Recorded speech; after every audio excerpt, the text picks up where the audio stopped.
Welcome to this screencast. We have example 5, nicknamed rewriting with a single trigonometric function in this case. Solving trig equations, still section 5.3. This one is sort of in between day 1 and day 2. It's quadratic solving, but we have two different functions. So this one is not quadratic in the same function.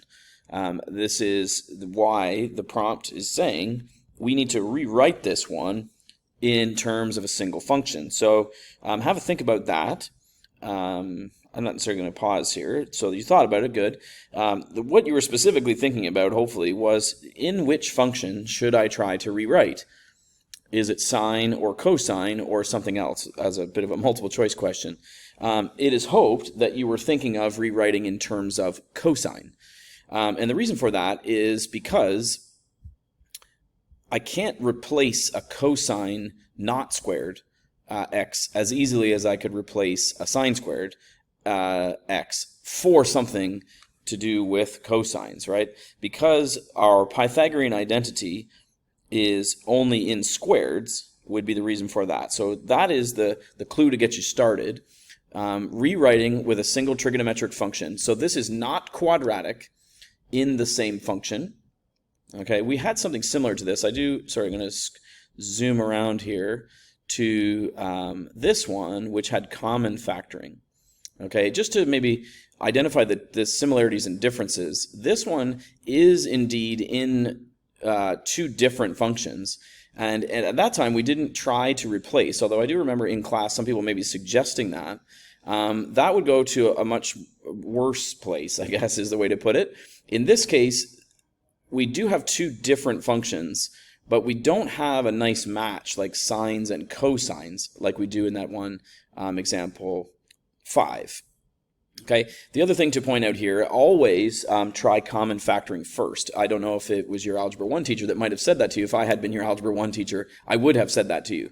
Always be on the lookout for common factor first because it's much easier. What we're going to attempt now in example 5, to go back, sorry, I'm floating through the ocean of space on this thing. Here we go. Is we can rewrite this one, okay? There's no common factoring to be done, I guess, to go back to my other suggestion, where you can't common factor your way out of this. Okay, in the spirit of trying to get through this example, so to speak, in less than 1,000,000 minutes, go for it. I can assure you we can do it in less than 10.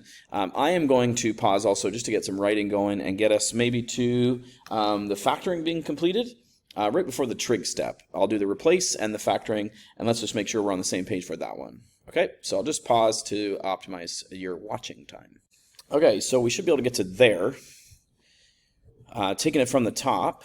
The replace that happens, knowing that cosine squared x plus sine squared x equals 1, can be rearranged, as has been shown in our simplifying expressions and verifying trigonometric identities. So I can substitute for sine squared x 1 minus cos squared x, and that has to be multiplied by 2. So into the second row, that's what's happened. A distributive property 2 minus, don't forget the minus, 2 cos squared x plus 3 cosine x minus 3. Now this equation is quadratic in cosine x, meaning this cos squared x is cosine times cosine x. So we're good. But there is still some simplifying to do before you would want to embark on factoring. By the way, with factoring in the cosines, you might want to rewrite in terms of a different variable. Off to the side, I have not done that, but let's focus on this. I've gotten to here. I think the key step, maybe some people would be baffled at what I've done and why I might have done it. So I'm at -2 cosine squared x plus 3 cosine x, and by virtue of having a positive 2 and a -3, I've got -1 here. What I've gone ahead and done, and if you are not in the habit of doing so, I would recommend it, is to multiply through the entire equation by -1. Some people thinking you're just switching the signs. It's a nice advantage of having 0 on the other side. My personal preference, so it doesn't have to be yours, but if you don't have a preference, I would have this one, is to have the lead term be positive, and then I think your factoring is easier. But if you've been going along this far and you're doing well, don't worry about it. But that's what you see in that step. I've multiplied both sides by -1. All terms have to be multiplied by -1, so you'll notice the signs have all switched on the left side, and of course because we have 0, 0 just stays at 0. You would also want to be on the lookout for dividing through by anything in common. Because it's an equation, you could just divide out as opposed to just factoring out. So yeah, if these had all been, 4 times as much or whatever. I don't think you're going to come across any of those. These questions are usually hard enough that they don't have to have a little bit more complicated factoring. If you wanted to see how exactly I got to cosine x minus 1 and 2 cosine x minus 1 as the two factors, well, that's over here. It is once again AC factoring. As I said, I didn't put let y equals. If you are going to sub in another variable, don't use x. You'll get yourself confused, I think. This one maybe just as an illustration of how much more writing you have to do if you don't replace. So maybe just as an example of what not to do on this video. Instead, maybe replace with that variable. What is this AC factoring? Once again, you got a product of 2 because there was a positive 2 at the front and a positive 1, right? Yes. So a positive 2 and a positive 1, and sum in the middle term was a negative 3. So my magic numbers, I like to call them any two numbers whose product is 2 and whose sum is negative 3 are the key pieces here, and we use those to split apart the middle term. I always write my 1s in there. In this case, they were both negative, so I have no choice but to put negatives and negatives. Then common factor. As you remember with factoring by grouping, this has to match. If you don't get a match with this second, this binomial here, you've done something wrong. It's either the magic numbers are wrong or you have the symbols wrong or something like that. So you would have to go back and double check. You should be very confident if you do get a match in this binomial that you're right. And then with that binomial, I usually write it at the front, cosine x minus 1, and then the remaining pieces 2 cosine x and a subtract 1 to go in there. We are now finally at the part where the trigonometry comes into play. So this is an extended question in terms of its complexity. Would hope that everybody could get to this stage. The zero product property, as before, is going to yield us 2 branches. We set those equal to 0, and then you're going to have 2 trig equations to solve. At this stage, my suggestion is you always double check. Your question says solve, and there are no instructions about an interval. That means that you are going to have to use the plus 2 pi n scenario, because remembering we have cosine functions in here, so it's going to be plus 2 pi n, 2 n pi, whichever you'd like to call it. Once again, I'll pause this just to optimize the time. I'll do the rest of the work, and we'll come back and check the solutions. Okay, there is the trig all done. Down the left-hand branch, cosine x minus 1 equals 0 simplifies to cosine x equals 1. As has been stated before, and I'll keep stating it, and hopefully it will sink in.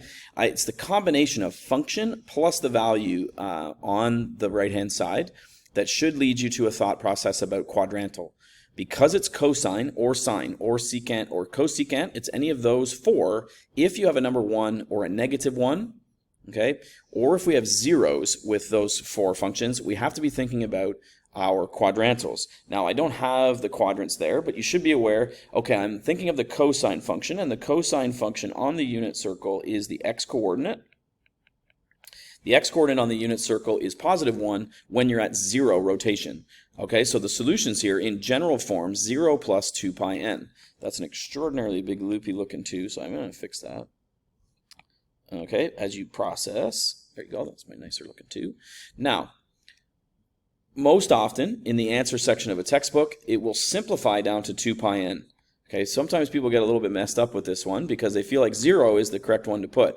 They're actually equivalent, and so textbooks usually will simplify. It is totally fine for you to put 0 plus 2 pi n, no problem at all.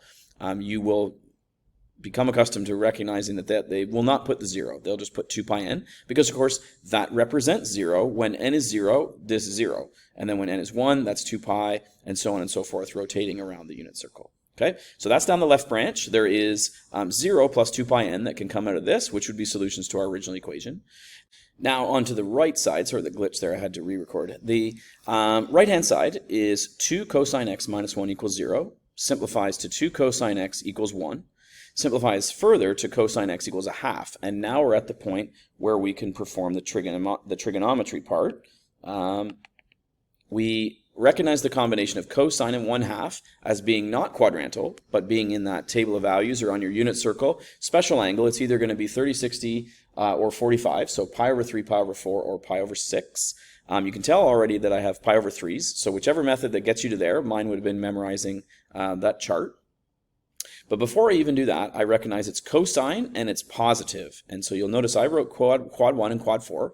I've got my ASTC rule written down here where I have a little check mark just to remind myself, it's going to be a first quadrant solution or a fourth quadrant solution. And so that's what I've got here. The first quadrant is pi over 3, as mentioned from memory, whichever strategy you want.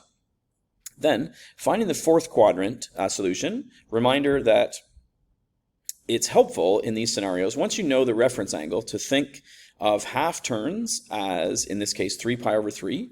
If it had been in sixths, you would be thinking 6 pi over 6.